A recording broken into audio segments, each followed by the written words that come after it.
Ni, puno mo ni Gunyang nagadumo kita aso mo. Master, Oh, ipapakain ka na naman dyan ah. kain tayo. Ba't alam may kan? Ilan yung alaga mo, Master? Ito na lang nga, Master eh. Bakit? Nadedok yung dalawa. Oh, sayang.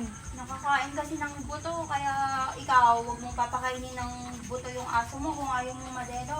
Ah. Eh, gustong gusto ng aso ko yung mga buto. Bahala ka madidedo yun. Dapat Tatako ang naman ng papakain aso mo. Ha? Ang tatako ng mga aso mo, dami oh. Tingnan mo, ganyan sila kumain, Master oh. Oh, tignan mo, hindi niya naus yan oh. Wala nang lasa yan. Sawa na sila sa manok. Ano naman yung next na ulam nila? Mag-suggest ka nga. Isda naman, Master, pwede. O kaya yung... Sila sa isda eh. O kaya yung, atay. Ano na? Atay naman. Atay ng Baboy. Aso. boy? Ano? Ay. Atay ng ng manok. Ganon. Ayaw nila ng galunggong. Ayaw nila ng manok. Ano na lang gusto nila? Alam ko na kung gusto mo yan. Lagyan mo ng vitamins ang mga aso mo para lalo silang gumana, mga master. Yun ang kulang na kulang yan. May vitamins sila, Master. Ah, may vitamins? Oo. O, tignan mo, makikita yung mga mahihinang kumain, no? O, yan. Ganyan talaga sila kumain. Mahihin sila kumain. Tingnan mo naman oh. Pero, tingnan mo naman yung mga aso ko. Madisiplina. Hindi sila nag-aagawan. Kaya nga eh, dahil lang ako nakakitang pinapakain na hindi nag-aaway. Siyempre.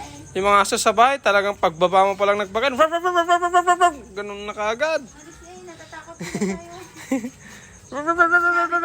Pagtapos na kumain, alis na.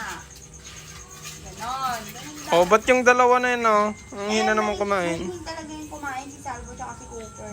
Yung mga yun, no? Tapos ka na kumain, alis na, alis. Tapos na, diba?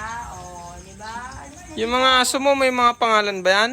Meron. Ito si Salvo, ito si Cooper, si Mm. Luna, si Lucy, si Brownie, si Sophie, at si... Sophie! White. Wala na si Sophie, ah. Si Sophie na gusto ko, si Sophie. Namimiss mo na si Sophie? Oo, yun yung, Yun yung founder pinakamabait. ng asa namin lahat.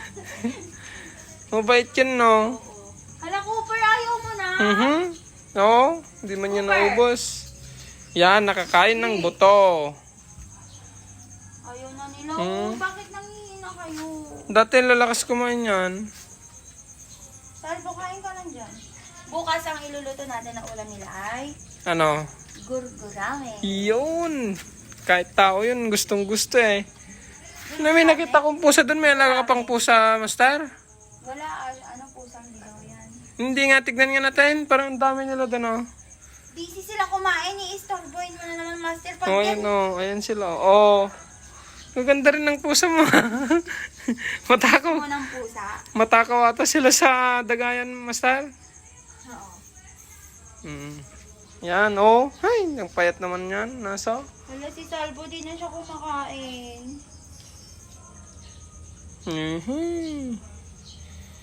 Pero yan, taba pa rin, ano. Salvo, ano ka nga dito? Bakit nakakain ka ba?